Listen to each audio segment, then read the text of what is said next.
Comme la mort est passée sur tous les hommes, il doit nécessairement y avoir un pouvoir de résurrection. Et la résurrection doit nécessairement être donnée à l'homme en raison de la chute.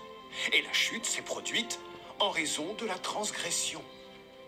Et parce que l'homme est devenu déchu, il a été retranché de la présence du Seigneur. C'est pourquoi il doit nécessairement y avoir une expiation infinie. Oh, la sagesse de Dieu, sa miséricorde et sa grâce. Car voici, si la chair ne se relevait plus, notre esprit serait soumis à cet ange qui tomba de la présence du Dieu éternel et devint le diable pour ne plus se relever. Oh, comme elle est grande, la bonté de notre Dieu qui prépare une voie pour que nous lui échappions. C'est pourquoi la mort et l'enfer vont livrer leur mort. Et l'enfer va livrer ses esprits captifs. Et la tombe va livrer ses corps captifs. Et le corps et l'esprit des hommes seront rendus l'un à l'autre. Et c'est par le pouvoir de la résurrection du Saint Israël. Il vient dans le monde afin de sauver tous les hommes s'ils veulent écouter sa voix.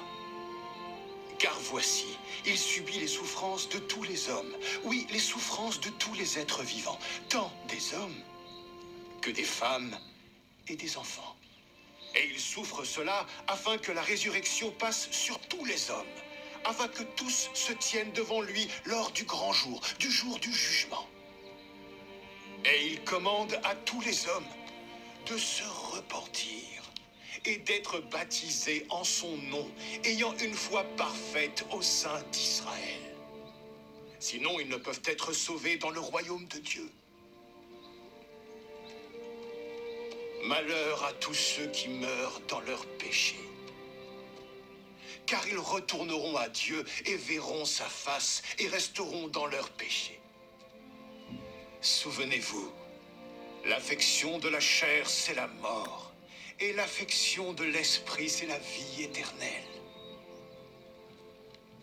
Je voudrais vous parler davantage, mais demain, je vous annoncerai le reste de mes paroles. Amen. Amen.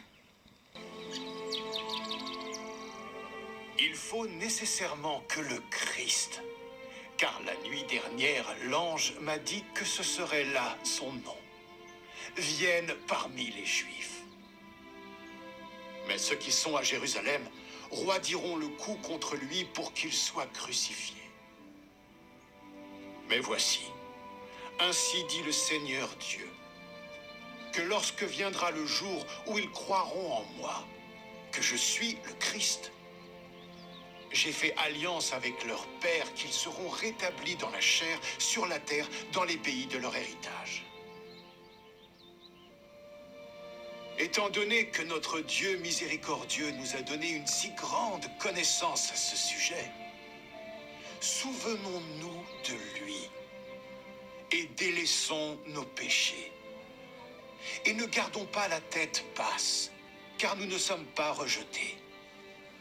Néanmoins, nous avons été chassés du pays de notre héritage. Mais nous avons été conduits dans un pays meilleur, car le Seigneur a fait de la mer notre sentier, et nous sommes dans une île de la mer. Que votre cœur prenne courage, et souvenez-vous que vous êtes libres d'agir par vous-même,